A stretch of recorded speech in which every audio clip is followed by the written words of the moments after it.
Okay, we're going to let people jump on here, and then we're going to get this party started tonight.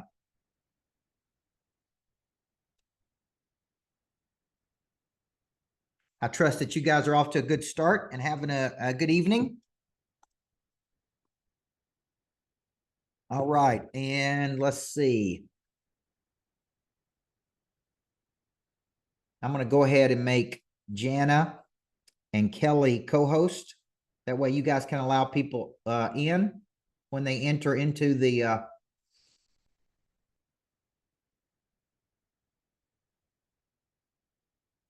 party so I could focus on coaching.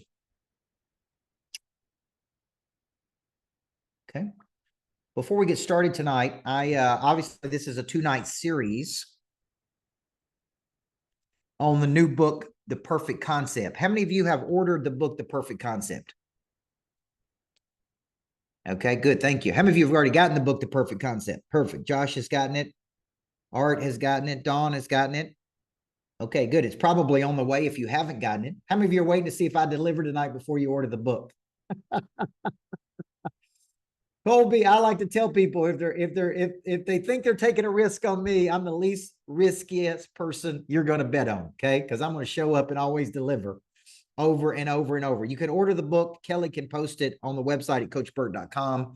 It's right there by the Making of a Coach. If you haven't ordered the book, basically what I'm doing is I'm writing these books in a sequence in between major publishing books. If you ever write a major published book like Flip the Switch, which is a major published book through McGraw-Hill, that typically takes about 2 years to get a book out when you go through the major publishing process. So what I've committed to doing, guys, is in between me writing a major published book, I am writing smaller books once a quarter. The first of that series was called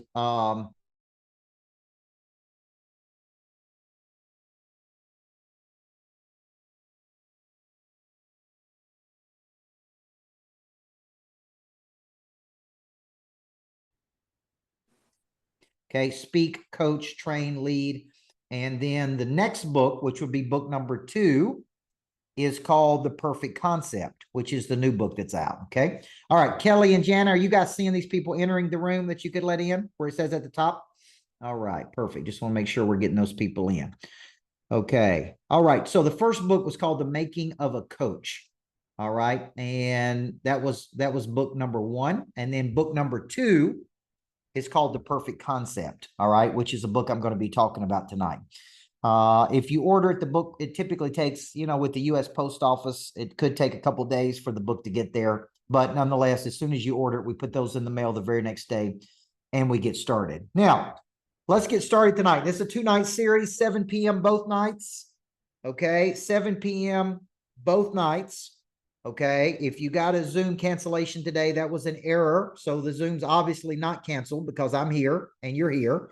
And we're doing this tonight and we're doing it tomorrow night at 7 p.m. And I'm basically going to take the book, The Perfect Concept, and break that book down. Now, I'm going to start by asking a question. How many of you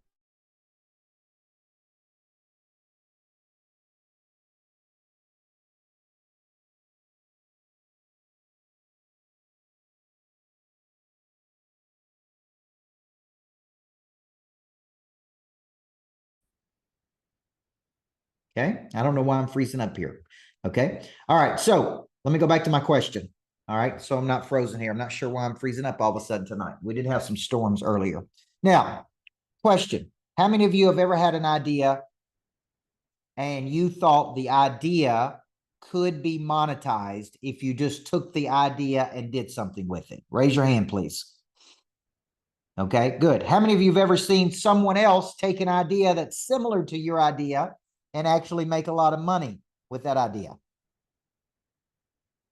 Okay, so the question is, could an idea, one simple idea, be worth millions of dollars?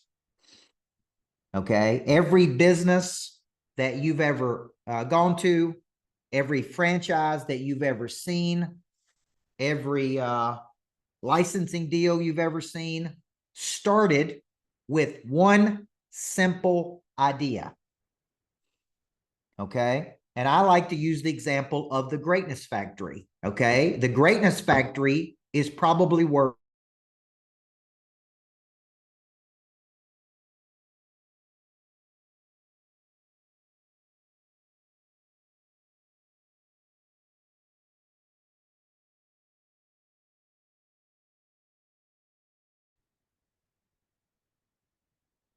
okay. So the greatness idea started as one simple idea. Okay. So when you think about this idea, give me a thumbs up if you can see me okay, because I feel like I'm freezing up. Okay. Okay, good. All right. So one simple idea, the Greatness Factory was one simple concept. Okay. I want you to think about this. And it started in my mind. Okay. And it's like, where do people go when they make a decision to become great? No matter what city you live in.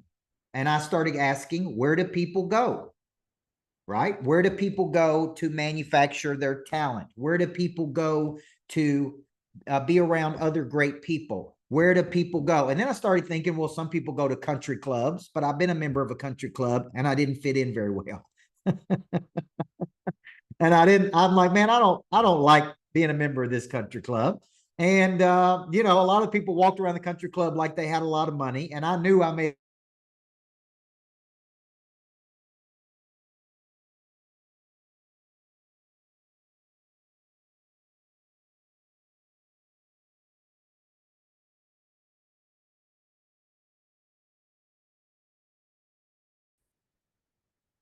okay. All right, I'm thinking about coming out and coming back in. And the city club was like a country club with no golf course, right? And it's like you could go to the city club and hang out and meet other people. And that was an okay thing. But I'm like, no, this is really, there's no manufacturing of greatness here. It's just a place to connect. And then I'm like, okay, if a person makes a decision to be great, where do they go?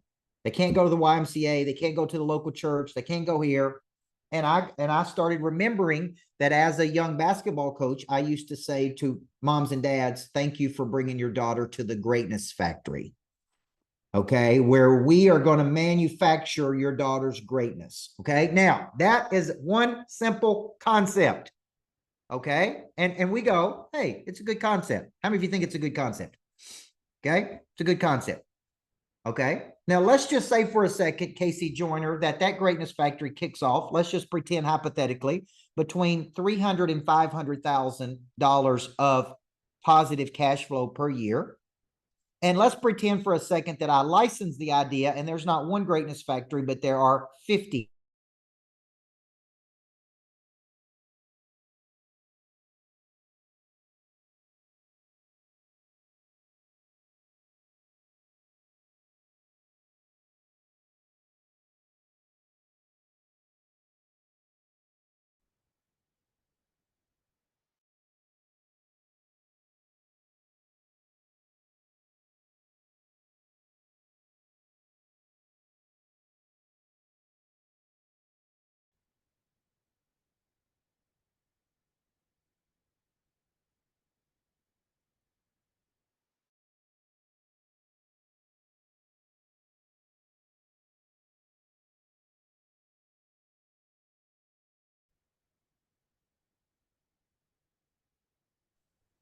Your eyes are blinking. You should be good.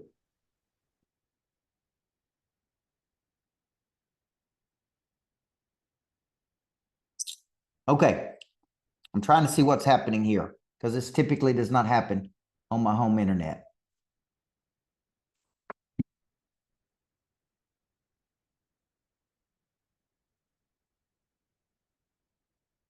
All right.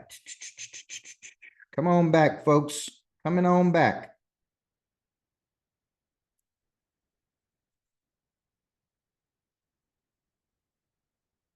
Thank you, Josh. All right. I'm trying to figure out why this is happening here because this never happens at my home after we've had it fixed. So I don't know if the storms are affecting this or what. Okay. Keep that pray drive going, Jermaine. Okay. All right. Let's see if we can get going. Okay. Jana or Kelly, can you guys talk so I can hear you okay? Yeah. Hey, from Georgia. Here from the Greatness Factory. Okay. Kelly, can you hear me okay? I can. Can you hear me? I can. Okay.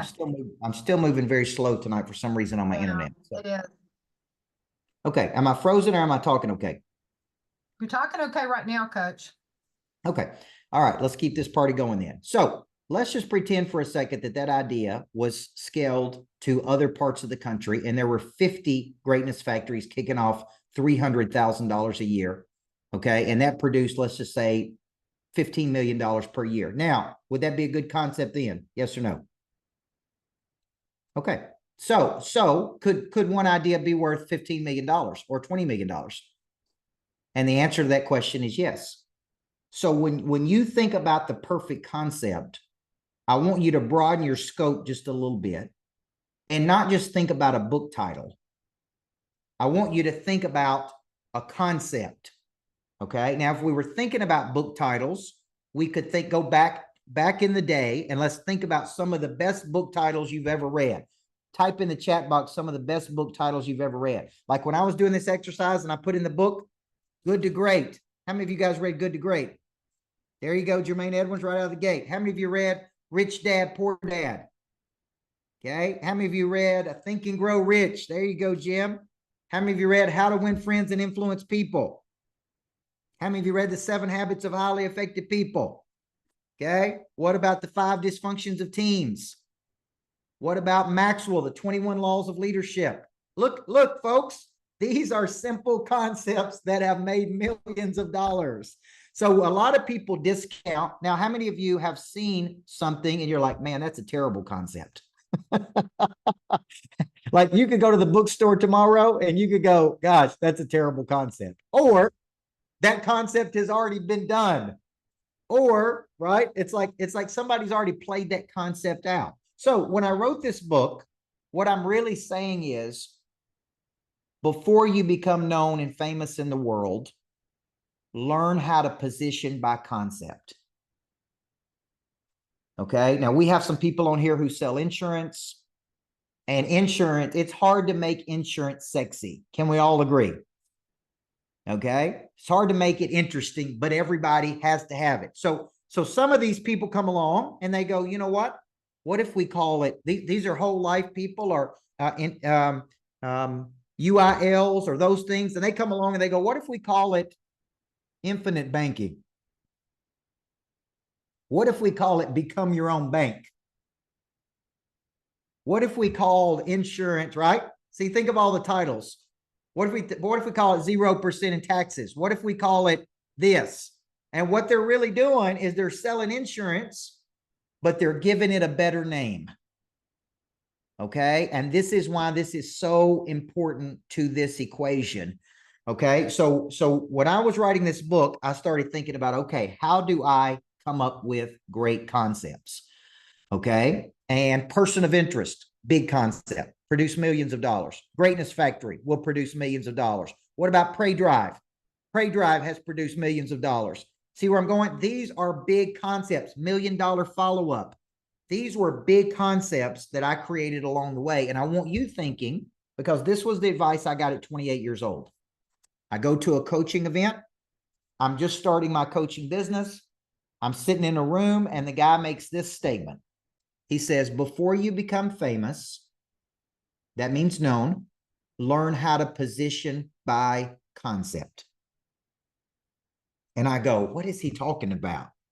He's like, before you become known in the world, learn how to create incredible concepts. And people will be attracted to the concept before they even know who you are. Okay, now let's take a book. Does anybody know the #1 best-selling book of last year that sold more copies than any other book? Anybody want to guess? If you've heard me talk about it, you probably know the answer already. Okay, outside of the Bible, because that's the all-time best-selling book. It was a book called Atomic Habits by James Clear. Now, how many of you picked up the book or heard about the book Atomic Habits? Okay, just look at all the people on here. How many of you knew who James Clear was before that book Atomic Habits came out? See? And somebody told you Get a copy of Atomic. Now, here's the deal. I want you to think about this concept. Everybody has habits. All 8 billion people on planet Earth have habits. And many people have bad habits. Okay? And they're trying to figure out, how do I change my bad habits? And he comes out with a book that says Atomic Habits, that you can change a habit by starting very small. And atom is a very small thing.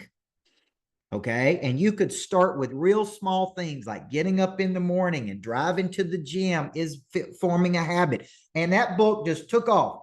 And companies wanted their people to read it. So they bought thousands of copies and said, I want all my salespeople to read it. So I want you thinking, when you're thinking about this concept that you want to create, this is a big premise of what we're going to teach tonight and tomorrow night. We give everything a unique name, and we make everything a unique process. So everybody on here, I want you to see yourself as a specialist, not a generalist. This is what I coach people on. You have a demonstrated capacity where you could be the best in the world. You package that demonstrated capacity up into a unique process, and you give it a unique name.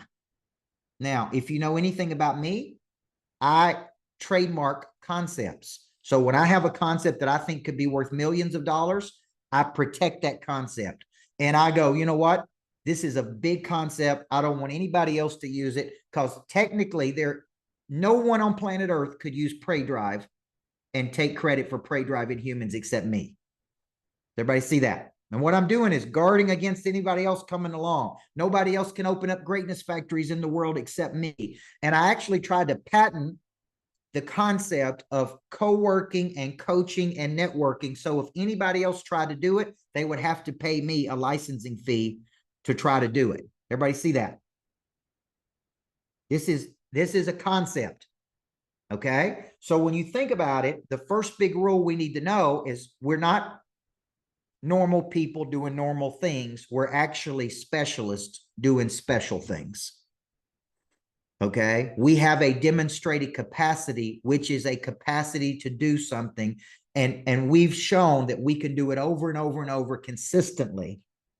We are now going to package that intellectual property, that know-how, into a concept that could attract people to us. Okay. Everybody see that? So when we're thinking about this, we give everything a unique name. We make everything a unique process. Okay. So if I'm a real estate agent, nope, I'm not a real estate agent. I'm actually an entrepreneur who has a very specialized skill set, helping these people solve this problem. I also have a unique process and a unique methodology that I use to help people do something, get more money for their property, sell their properties faster than anybody else, market the property better than anybody else. See, and I'm going to give it a name. Okay. I'm going to give it a name. Now, back before I had the Greatness Factory, I had a training facility, and I had this creative guy on my team, and he said, you should call it the Burt Center. And I said, well, what do you mean? He said, well, imagine if people out there talking, and I say, where are you going? I said, man, I'm going over to the Burt Center to train. I said, well, what's the Burt Center? It's a place where you train. That was what I had before I had a Greatness Factory. We called it the Burt Center. Does everybody see that? Okay. But the Greatness Factory is so much cooler than the Burt Center. Okay. So we're going to go through tonight. How do you do this? I'm going to kind of walk you through the 7 steps, and then I'm going to come back tomorrow night, and I want you to start presenting some of your concepts to me so that we could go through those. Okay. So let's start with number 1. I want you to go back to your past, and I want you to ask yourself, what is your strongest demonstrated capacity that you have? Okay. What is the strongest demonstrated capacity that you have? This means something you have shown a capacity to do. Have you built a business? Have you created something? Have you invented something? Have you learned something? Now, when you come up with a concept, there's 2 ways to think about a concept. Number 1 is from an aspirational standpoint, which means you really haven't completed or accomplished what you're talking about, but you've studied it. Okay, now let me give an example here. There was a book written, a book about self-made billionaires, and it was written by two people who were not billionaires, but they spent 5 years studying billionaires.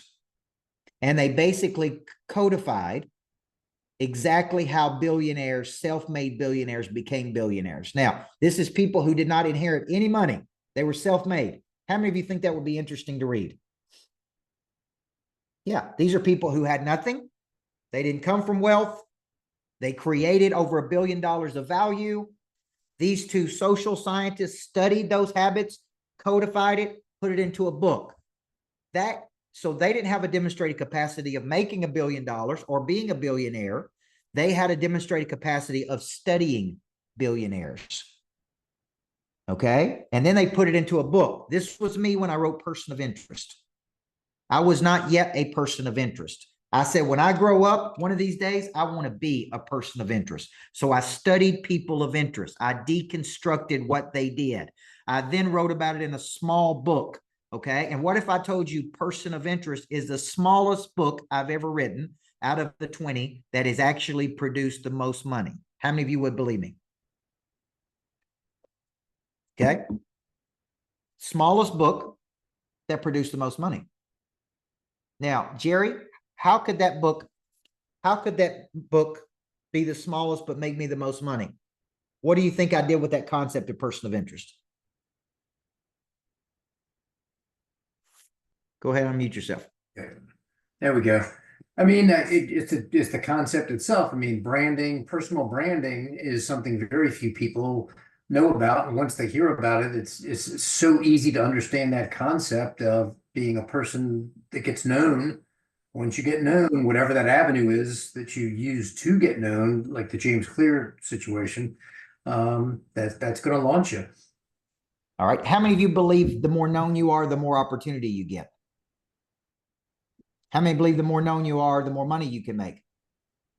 How many of you believe it's deep within every person from the time they are born to be known in the world, to be recognized in the world? How many of you think it's incredibly frustrating to be very talented and not be known? Look at how many problems that little book solves. So anybody earning over $500,000 a year in personal income that I coach all comes back and tells me the same thing. You help me to become a person of interest. Right? So people who want to be known in the world go, I want to go to that workshop, Person of Interest. CEOs say, I want you to turn my salespeople into people of interest. High net worth people say, man, I really want to be a person of interest. I believe it is deep within us from the time you're born that you say, I want to be somebody someday, right? Person of interest solves that problem for people. It is a codified method and a set of attributes that shows you how to be known in the world.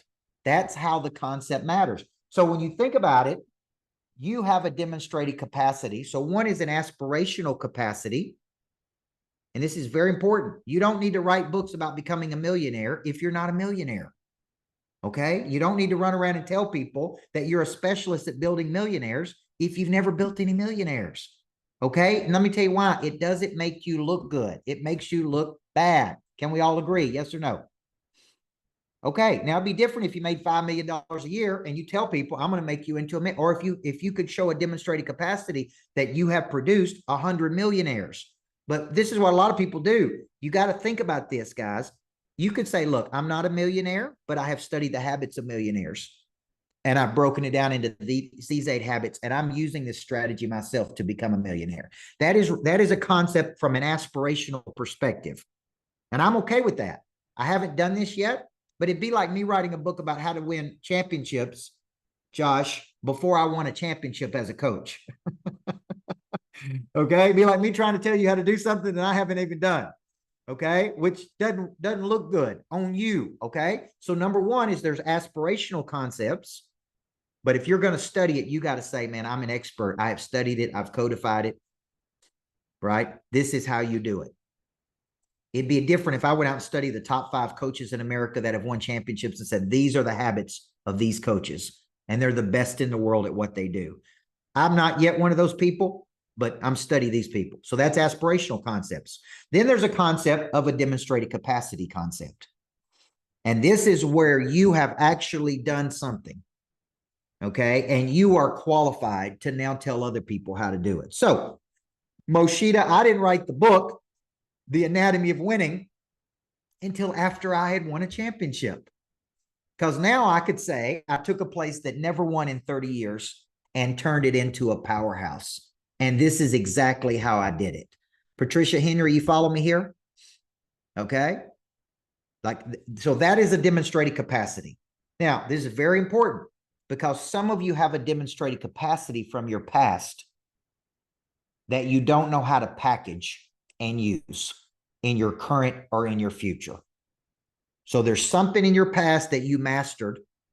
You're excellent at it, but you can't quite figure out how to monetize it. Okay? So I want you to think of it like this.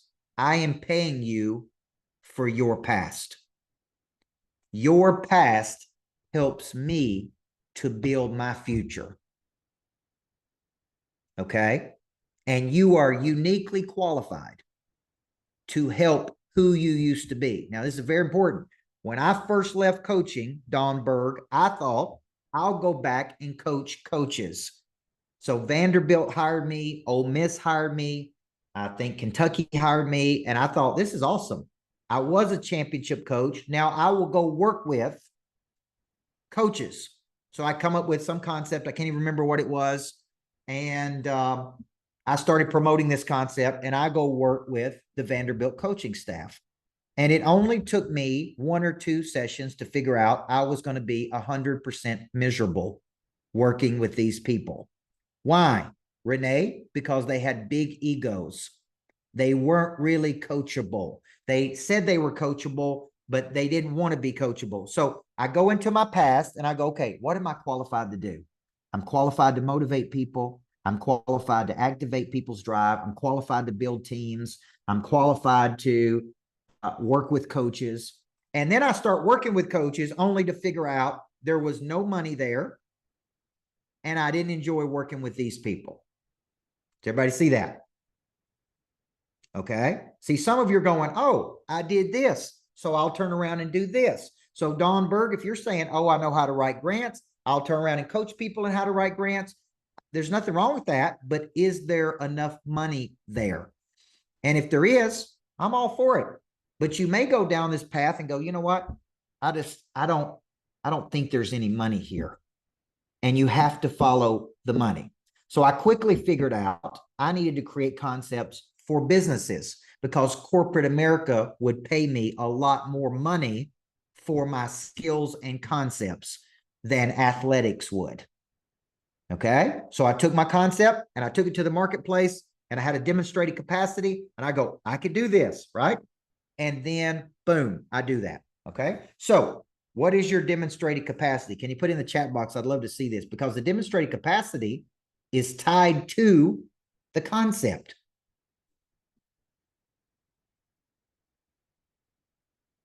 Okay. Now let me go with a real life example. Jana on my team was in the military. Okay. Now, Jana, what would you say you were? What would you say that you did if you could talk about it? I don't know if you could talk about it. Target analyst. So we had targets, individuals, and I would target them. These good people or bad people? Bad people. Okay. So, all right. So this was where she came from, military. Okay. And now, so she joins my team and I'm like, okay, how do we use your skill set to not target bad people, but to actually target good people? Everybody see that? How do we use your skill set to get access to people? How do we use your skill set? So we started coming, I started teaching her all these concepts and she came up with proximity to power because a lot of people can't get access to powerful people. How many of you have got people that you need to get access to that you can't get access to right now? Raise your hand, please. Everybody on here. It's like, man, you can't get past the gatekeeper. You can't get in the door. You can't get, you don't know how to get close to these people. You don't know how to, right? And you're out here. It's like you're on the outside looking in. And I'm like, okay, come up with a concept that we can package based on your unique past. Okay, so what did I say? I'm paying you for your past. Your past helps me to build my future. So when I broke down the book, I thought, let's start with your unique past. Okay, and let's really get down to your hard skill. And if I said to you, what's the number one skill that you have? And what's the biggest problem that skill would solve? And who would write you the largest check for that skill? See, some of you have misapplied talents. You have a talent, but you're using the talent over here, or you're not even using it at all. And you're doing this. Okay? And you're not using the skill to solve a problem. And that's how you're compensated. Okay? Now, Josh, I spent the day today coaching a gentleman who had written books. He had a lot of intellectual property, but he was frustrated. This was the problem, because he couldn't become known in the world.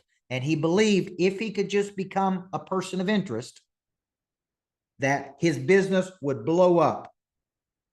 I charged $25,000 for this coaching session to help him package his intellectual property, his book and his know-how, so that he could become known in the world. And that solves a problem for him. Does everybody see how I just turned that into monetization? So he doesn't have a talent problem. He's got a packaging problem and a marketing problem. And I go, you know what? So I listened to his books. I read his books. And then I came back and I said, the way you're packaging this is all wrong. It's too complicated. You need to simplify it. And you have all of these great sayings in your books. I mean, like I typed like 50. And I'm like, people can understand these things. So here's what I want you to do. I want you to go into a studio, and for 4 or 5 hours, I just want you to talk about these things in long form. I want to see long form video of you on YouTube where people can watch you and see how brilliant you are and see how genius you are, because there's no long form videos that you have on YouTube. There's 1-minute videos of you on YouTube. I said, so you got a great concept, but it's too complicated. And we need to simplify the concept. Does everybody see that? Okay. He doesn't have a talent problem. He's got a marketing problem. Okay. So number one, we start with your demonstrated capacity. It's the first place we start. What is your demonstrated capacity? And the way I want you to say it is based on my unique past and my unique experiences and my unique education. I really have developed a unique skill set. Okay, so take Jana, for example. I started throwing information at her, going, deconstruct this, break it down, find that person for me, do this. And it's like, I'm trying to use her skill to move toward the B goal. You see where I'm going? Okay, and that skill comes from the past, and that is a demonstrated capacity. So number one, we start with the demonstrated capacity. If you can't tell me what the demonstrated capacity is, then it's going to be hard for you to come up with a concept. The concept needs to be tied to the demonstrated capacity. Does everybody understand where I'm going, what I'm saying with this? And I see people write books, and I'm like, you're not qualified to write that book. Like, that book has got nothing to do with your skill set. It's like, oh, they just come up with a concept one day and they said, man, I'm going to write a book.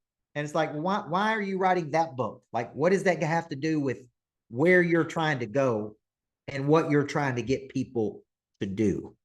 Okay. So number one, we start with the demonstrated capacity. Number two, we're looking for a unique problem that the concept solves. We're looking for a unique problem that the concept solves. Okay. Now, is there any proof that Chick-fil-A chicken is any better than other people's chicken? Is there any proof? Can anybody give me any proof that Chick-fil-A nuggets is better than anybody else's nuggets? Okay. Is it made better? Is it better for you?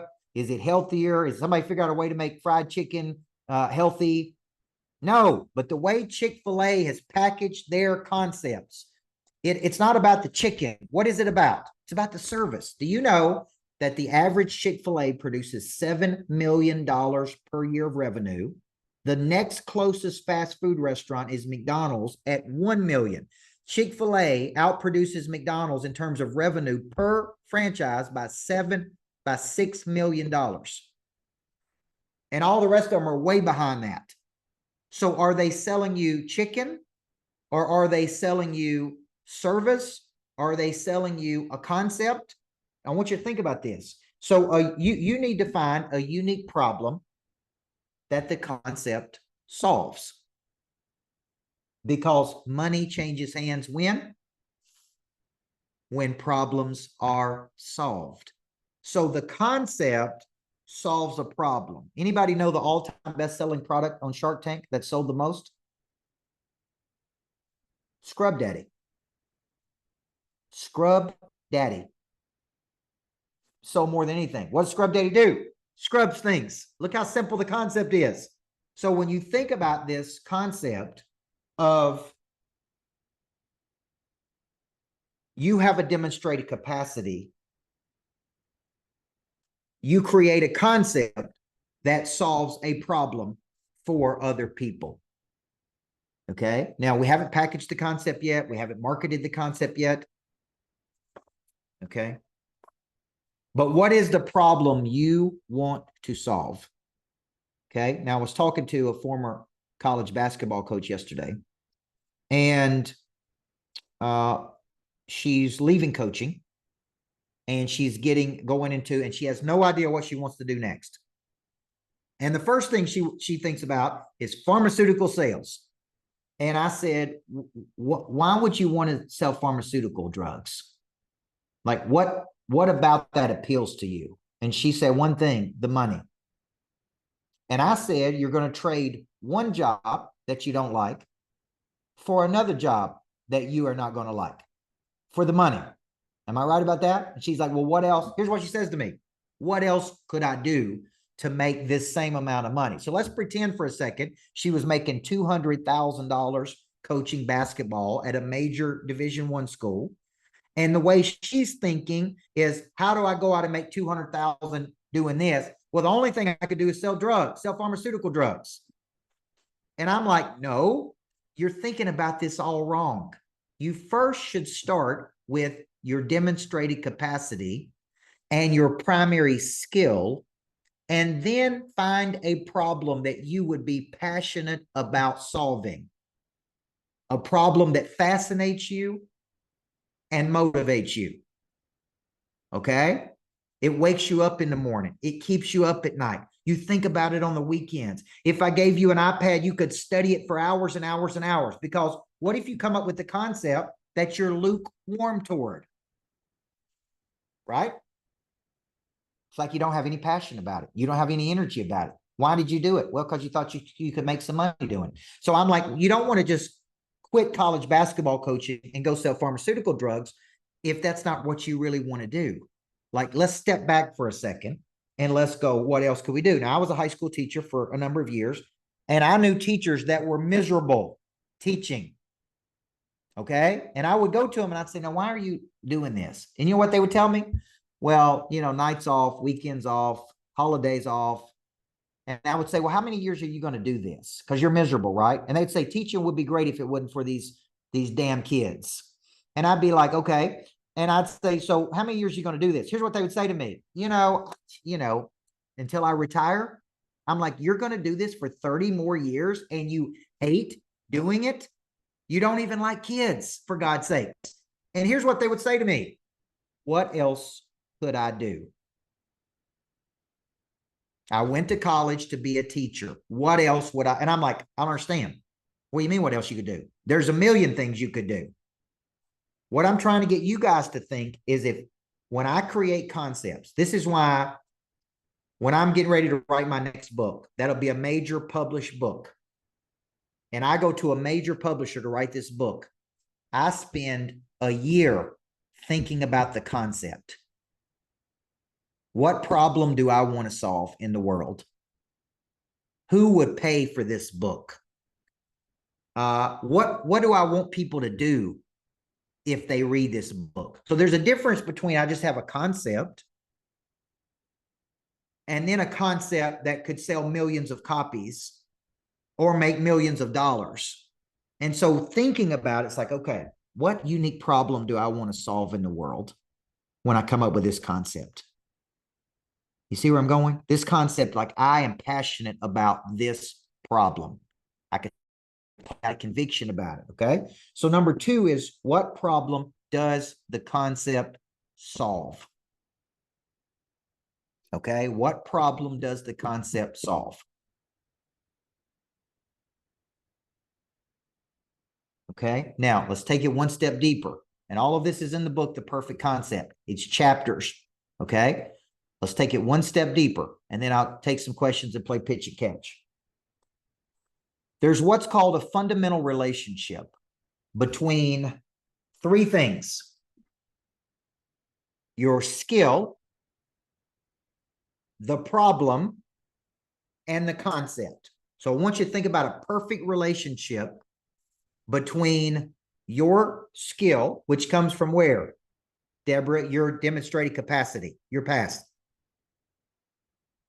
The problem you would like to solve with that skill, and the concept that you create.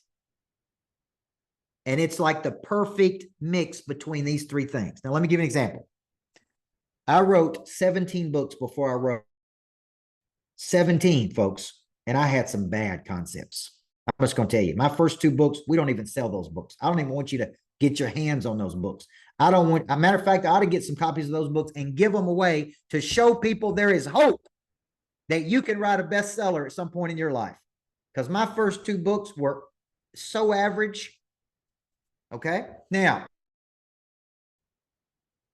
when I wrote Flip the Switch and I talked about Prey Drive, called me one day and she wrote Rich Dad, Poor Dad for Kiyosaki. She wrote Kiyosaki's first 10 books. She said, I want to tell you something. And I said, yes, ma'am. She said, you are Prey Drive. If there's 2 words that could describe Coach Burt, Prey Drive is it. She said, now you have found your sweet spot of the concept and your skill set and the problem you can solve for people. Does everybody see that? Okay. And that took me 15 or 16 or years, folks, to figure that out. So I'd write this concept and it wouldn't be that good. I'd write that concept and it'd be okay. I'd do that concept, but I wouldn't passionate. And I was telling Jana this the other day. Now I don't just run with the concept just because I think it's a good concept. Now I test concepts because I don't want to come out of the concept that I think is good, but lots of people don't think is good. Is everybody with me? Okay. So now what I'm looking for is a perfect relationship between the skill that you have, the problem that you want to solve, and the concept that you create. Now, here's another example. The prison system rehabilitating maximum security offenders. Okay, it was very hard work. I spent 8 hours a day in maximum security prisons. Okay, and I would go into the prison and spend 8 hours training guards, correctional officers, supervisors, and I did this at the toughest prisons in Tennessee. Okay, they paid me $450,000 to do that. After 4 years of that, I go, this is a major problem in the world. We're spending double the amount on prisons than we are on education in the United States. Each offender, it's $100,000 to tend to them, care for them, feed them, make sure they're safe. $100,000 per offender. It's ridiculous amounts of money. I go, man, I could make a fortune going around the country to every state doing this. And then I go, this is not a problem that I would like to solve. Just because you can solve a problem does not mean that's the problem you are supposed to be solving. Everybody hear that? Okay. Now, Chase is one of my partners on here. I was at an insurance conference last week, and guess what? People come up and told me, Chase. They come up and started, they said, you know, I know you were in the insurance business at one time, And I think the structure they had for you was not a insurance business. We would structure it, Coach Burt, where there's people recruiting for you, and all you have to do is show up and coach. Okay. This was their pitch to me. And I go, you know what? If you could build an insurance agency around me and all I had to do was show up and coach people, I would be open to that. But the first time I was in the insurance business, it was a terrible, miserable experience that I said I'm never going back to again. Okay. And you know why? Because it wasn't something I wanted to do. I didn't have a passion for it. Here's what they said. You'll make a fortune, Coach Burt. You're so good at recruiting and enrolling people. You'll make a fortune. Just come over here and all you got. Well, it was much harder than what they told me. Number one. Okay. It wasn't as easy as they told me. It's not like I just show up and be Coach Burt and all these people sign up. We'd sign up 1 or 2 a week. And next thing you know, I'm like, man, this is miserable. And I'm not making any money. This is going to take 20 years for me to freaking make some money. Okay. And I'm like, this is not a problem that I want to solve. Now, you build an agency, let me come in and coach people and develop the talent. Let me be part owner in that agency. Somehow, maybe I'd be open to it. Does everybody see that? The reason I'm telling you this is because just because you think you can do something doesn't mean that's what you're supposed to be doing. And I see so many people get involved in things and I'm like, why are you doing this? Okay. So we're looking for that. We're looking for that perfect concept. Okay. Now, let me stop here because we got a lot to cover. There's basically about 7 or 8 chapters in the book. I want to get your mind ready for this. I want you walking out of here tonight going, okay, what is my concept? If you could only write one song and you wanted that song to be a hit, right? Songwriters, when they write an album, many times they'll tell you this one's going to be a hit. This is an incredible song. A song is a concept. That's all it is. It's a hook. Okay? It's a hook. So I want you from tonight thinking, what is out of all my concepts, what is the biggest concept that I have? Okay. I keep a folder of concepts. Every time I hear a good concept, I write it down and I keep it in my phone.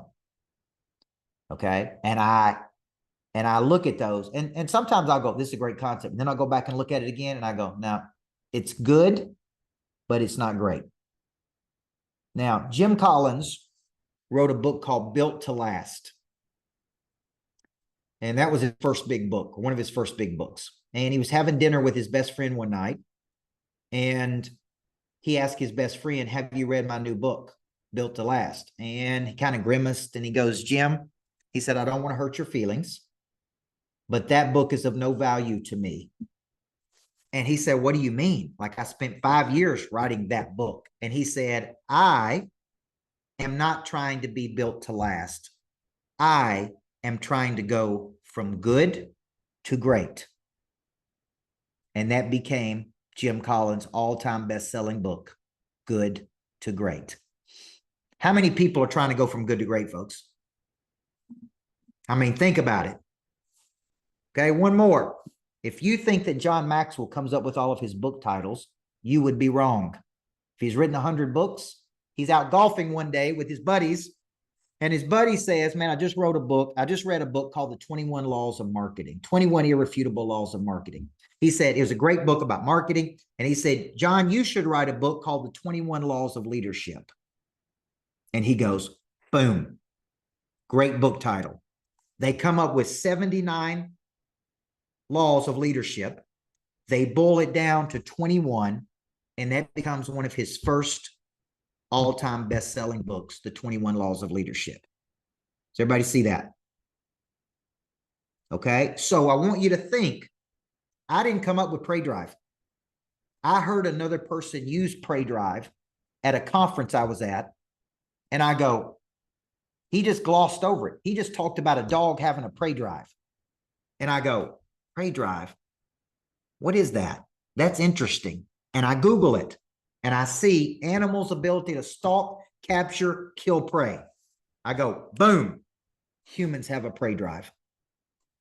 And I'm going to be the #1 guy in the world at activating that drive in people. See how I associated that? I heard it and I go, I like it. I'm going to change it a little bit in humans. And first thing I do is Google it. And guess what I figured out? I figured out nobody was talking about it in humans, Melissa Allen. And I'm like, bingo. Nobody on planet Earth's even talking about it in humans. I have an incredible concept. Let me give you another one. You guys heard of deja vu? What about vujade? Anybody know what vujade is? It's where you bring a fresh twist to an old way of thinking. Deja vu is where you've heard it before. Vujade, new way to look at an old problem. Boom. Now, here's my point. I want you to start thinking like a songwriter in conversations. Okay? In conversations. Right? You hear somebody say something, you go, that's a good one. That's a good one right there. Save it. And then I want you to think, what is in the best alignment with who I am? Now, when I developed the coach's locker room, and some of you are in the coach's locker room, I thought, here's what I thought, Casey. I thought, man, what did I love about coaching? I loved the locker room. That's where my motivational talks happen. That's where we formed bonds with the players. That's where we had breakdowns. That's where we had breakthroughs. That's where the team unified. And I go, what if I had a program where people could be in my locker room? And what if I call it the coach's locker room? It's for people who want to coach, right? And I actually take them into the locker room with me and mentor them for a year. And at first I called it the locker room. Then I went back and added the coach to it, the coach's locker room. Now I've just put together a 90-day program called the locker room. It's like a 90-day sprint with me, because sometimes I think people need 90 days. They need a thunderbolt. They need a sudden, unexpected jolt of energy. It's like they can't quite get it together. They need something to like, boom. And I started going, okay, what do I include in the thunderbolt? 8 sessions, 4 boot camps that you get to choose from, SOS line to talk to me if you need it, morning messages to your phone, online academy. And I started going, okay, what if I call this a 90-day sprint? And what if people just need 90 days to get going, right? Because some people go, I can't be in that locker room for whatever reason. And I started developing a 90-day sprint program called the locker room. Okay. Now, why would I do that? Somebody tell me why I would do that. Because it's just a concept. Okay. Test it. That's a good one. Why else would I do it? Okay. Anybody else want to guess? Okay. Endurance. That's right. What if I'm testing to see if people can last a year? What if I'm testing to see if people could just go 90 days? What if they could go 90 days with me, but they couldn't go a year for some reason? What if some people just couldn't afford a year? Right, Stephanie Sellers? And it's like, if you can't go a year, what if you could go 90 days? And it was a fourth of the price of a year. Everybody see that? If the year was broken up into fourths, what if you could go 90 days? Now that gives my team another product. It's like, hey, would you like to be in Coach Burke's locker room for the year? That's a residence. Would you like to go 90 days? Would you like to go 2 days to one of his boot camps? Everybody see, that's called a collapsible offer. Starts high, goes down, collapsible. Okay. So I started going, okay, man, some people need 90 days with me. That's all they need. They need a thunderbolt. Now notice how I'm calling it a thunderbolt. Jim, see how I'm calling it a thunderbolt? I'm not calling it a coaching session. I'm calling it a thunderbolt. How many people think they need a thunderbolt in their life? I do. Okay. I've been coaching for 33 years. If you don't think from time to time, I need a thunderbolt, somebody to walk into my life, somebody to wake it up a little bit, somebody to mix it up a little bit, you would be wrong. I need thunderbolts just like you do. So it's like, what do I need? What do I need? What do I need? I was coaching CEOs just a few weeks ago in Texas, and both of them needed a thunderbolt. Both of them did. And I'm like, you guys need a thunderbolt. Sudden, unexpected jolt of energy. You know how I learned that from? Pat Riley.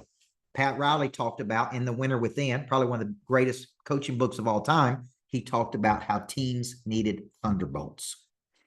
Sudden, unexpected jolt of energy. And I go, boom, I can use that in business. Okay. So if you're here tonight, I'm going to coach again tomorrow night. We're going to go through chapters 4 through 7 of the book. Tonight, we went through chapters 1 through 3. How many of you got some value out of tonight? 75 of 78 stayed the whole time. So it must have been pretty darn good. Jana, maybe one day I'm going to make it in this business. I don't know. I'm going to keep giving it a shot. Maybe one of these days I'm going to figure this out. Now, here's my point. If you are out there, many of you are in my coaching programs, but if you are serious or thinking about that thunderbolt, really, I want you to really consider that, because it's 12 weeks with me. It's August 15th to November 15th, I believe. And it's 90 days, 8 sessions as a team. Some people are already signing up for it. And 8 session as a group. You get to pick 4 boot camps, which would include my conference, Activate. Okay. Which is really, really good. You get to pick 4 dates that you can come to in that 90-day period. Okay. And you get the SOS. I'm doing a lot of 15-minute sessions with people now that are in my coaching programs, which is something I've never done. It's a new thing. And people are very interested in that. So there's no particular link for that, Drew. If you will just email Jana at coachburt.com, Jana, Jana, Jana, put your message, put your name in there in case people misspell it. Jana, because some people say, tell me that Jenna girl's name. It's Jana, Jana. Okay, real simple. At coachburt.com, and just say interested in the sprint with Coach Burt, interested in the 90-day sprint. I'm going to cover a lot of these things at a deeper level in that 90-day sprint if you are interested in that. Okay. All right. Moshita, let's take some questions here. You guys don't know, Moshita Pettis played for me when I was a high school basketball coach. Okay. So she is now one of our coaching students. And I always knew that there would be some way that she would pay me back for all of those long nights of me being her coach. And now she's actually one of our paying customers. So look, folks, it all comes back around. Okay. It all comes back around. All right. I don't know. Now I don't see her. I don't see Mo now. Where'd she go? I put her on the spotlight. Now I don't see her. I'm here. Okay. Moshita, what's your question? I had a quick question. Is it possible to become a person of interest and not be seen? Okay. Great question. Before you answer that question, I want you to tell these people how difficult it was to play for me when you played for me in high school. I'm just gonna laugh at that and take a rain check, Coach. Now, if you had to go back in time, would you want me to be softer on you or as hard as I was on you? No, I want you to be that, because when I went to go play college basketball, I eased into it. It was honestly the basketball portion and school were the easiest parts of it because of what we did for 4 years, honestly. Yeah, yeah. And Moshita is one of the most talented players I ever coached. Great kid. Now she's become an incredible woman. Now, Mo, can you be a person of interest without being known? Here, this is tough. Okay. Yes, you can create something. Okay. Now, we don't know the founder of every company that's out there. There are people who create things that you don't know. They're inventors, they're creators. So yes, you could be the person that created something or invented something without being the front-facing person. Although my argument would be Steve Jobs, person of interest, Jeff Bezos, person of interest, Elon Musk, person of interest, Sarah Blakely, person of interest. These are people who founded companies and they are out there front-facing. So could it be done? Yes. You would have to create something, invent something, and you could be a person of interest for creating or inventing something without being known, without being seen. Okay. I think it's a lot easier when you are out front, right? I am the founder of the Greatness Factory. Who do you think brings the most attention to the Greatness Factory? Me. Because I'm out there talking about it all around the world, right? So if I wasn't, and I said, okay, Jana, you go talk about the Greatness Factory. She could do it. Kelly Eisler could do it. Joel could do it.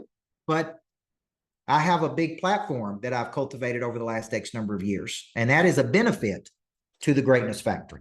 Okay. So if we open a Greatness Factory in another part of the country, then the number one asset I could bring to that Greatness Factory is my brand and me being known in the world. Okay. So just think about it that way. Okay. Steve Miller. Yes, sir, Coach. How are you tonight? You good? Did he freeze?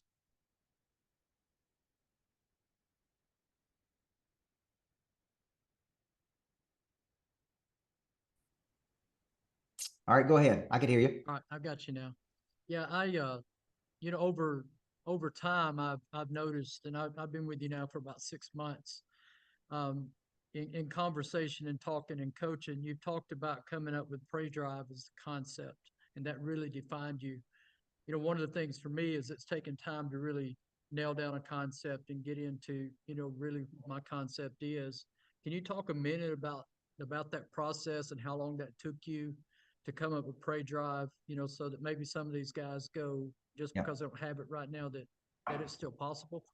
Yeah. Because Pray Drive's big. Guys, I've come up with hundreds and hundreds of concepts, like a songwriter that has come out with songs for years to come up with one that was big enough. Right. So I want you to understand, if you're frustrated, it's like, what is my concept? What is my demonstrated capacity? That's completely normal. Okay. I'm in this business, and for some reason, the good Lord gave me the gift of being able to package ideas. And I think it has to do with how much I read, who I studied under. That's why I have this talent. But my point is, I've gone through just as many bad concepts as I have good ones, right? When I wrote Zebras and Cheetahs, that was my first major published book. And it was confusing to people. Small towns and big dreams. I always joke and say, you know, I wrote Small Towns and Big Dreams only to find out people in small towns didn't have big dreams. I'm from a small town, so I could say that. But you see where I'm going with this? It's like I had to go through a lot of concepts, guys. So don't be frustrated. Ask the questions tonight of, what is my demonstrated capacity? What unique problem do I want to solve?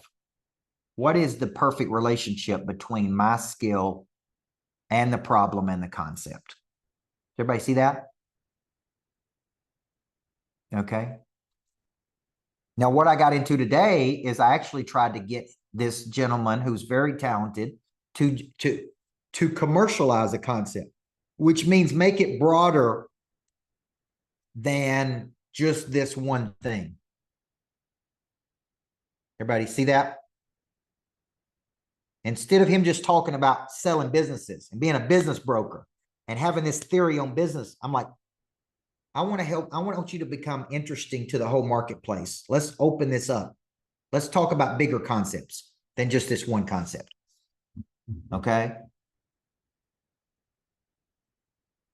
So he needed to broaden the concept. Some people need to make the concept tighter. Okay. All right. Any other questions tonight about the concept? Now, if you haven't gotten the book, you can get the book at coachburt.com. It's like a workbook. So it works you through these 7 chapters. I was going through it tonight. Okay. And so it's like, you know, it's kind of a workbook with this. So if you hadn't gotten the book, I encourage you to get it. And if you've never been coached by me in any program, I'm big on finding a concept, packaging a concept, marketing the concept, and monetization of the concept. Okay. With a special emphasis in packaging and monetization. Okay. Because I see so many people do things and they can't figure out a path to make money. And that breaks my heart. Okay. So I'm big on helping you make money with your concept. Okay. One simple idea. Okay. Can make millions of dollars if you can just work on it. Okay. All right. And Joel just reminded me, do we have the course out now? So we just finished a course. I just finished a course that was like 4 hours. Yeah, that it you just can got get. put on your website, Coach. So I thought I'd put that there for them to look at, and then I'll get the book out too if it hadn't already been posted. Okay, perfect. I'm glad. I didn't even know that was out yet. So I just did a 4-hour course on this called The Perfect Concept that you can get on my website. They're telling me you can get on my website. So that's really good. And that's me breaking it down for 4 hours in a course. Okay. So if you're interested in getting that, just click on that link Okay. And then we'll keep the ball moving there. Okay. All right. Tonight was a good night. Sorry about the internet. I don't know how that happened. I thought I had that problem solved, but tomorrow night I'll be at the Greatness Factory, and I'll be doing tomorrow night from the Greatness Factory. So we'll plan on seeing you tomorrow night. Come back again tomorrow night. We're going to cover chapters 4 through 7 of the book. Get the book, get the course. And like I said, if you're interested in that 90-day sprint, please let us know. I'd love to coach you during that period, and you'll walk out there with the concept. Okay. All right. Thank you, guys. Thank you. I owe you. Have a great night.